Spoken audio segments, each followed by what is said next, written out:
আমন্ত্রণ সংবাদ এক নজরে, সঙ্গে আছি Mohammad Waliullah. March to NBR ও কমপ্লিট শাটডাউন কর্মসূচিতে অচল জাতীয় রাজস্ব বোর্ড। সারা দেশ থেকে কর্মকর্তা কর্মচারীরা এসে জড়ো হয়েছেন আগারগাঁয়ের প্রতিষ্ঠানটির প্রধান কার্যালয়ে।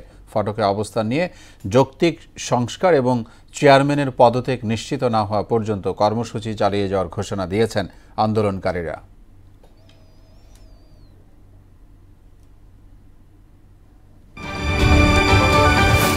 জুলাই আগস্টে গণ অভ্যুত্থানকে স্মরণীয় করে রাখতে মাসব্যাপী কর্মসূচি গ্রহণ করেছে জামাতে ইসলামী। দুপুরে মগবাজারে সংবাদ সম্মেলনে কথা জানান দলের সেক্রেটারি জেনারেল মিয়া গোলাম পরওয়ার। আগামী ১৯ জুলাই সোহরাওয়ার্দী উদ্যানে সমাবেশে ৫ আগস্ট সারা দেশে গণমিছিল ও শহীদদের জন্য দোয়ার আয়োজন করা হয়।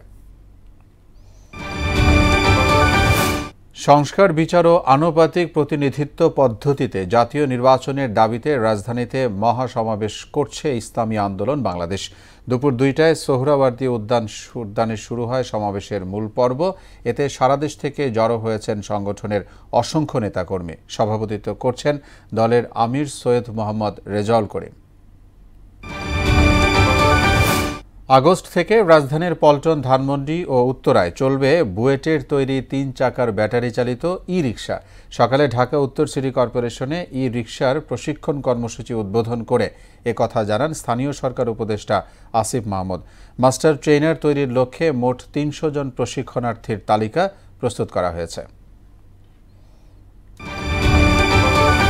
ঢাকার কেরানীগঞ্জে চুনকুটিয়া বেগুনবাড়ি এলাকায় আগুনে পুড়েছে টিস্যু ব্যাগ তৈরির কারখানা। সকাল 10:30টার দিকে ঘটনা ঘটে। পরে ফায়ার সার্ভিসের 3টি ইউনিট দুপুরের দিকে আগুন নিয়ন্ত্রণে আনতে সক্ষম হয়। আগুনে হতাহতের ঘটনা না ঘটলেও অন্তত ৩৭ লাখ টাকার ক্ষতি হয়েছে বলে দাবি করছে মালিকপক্ষ।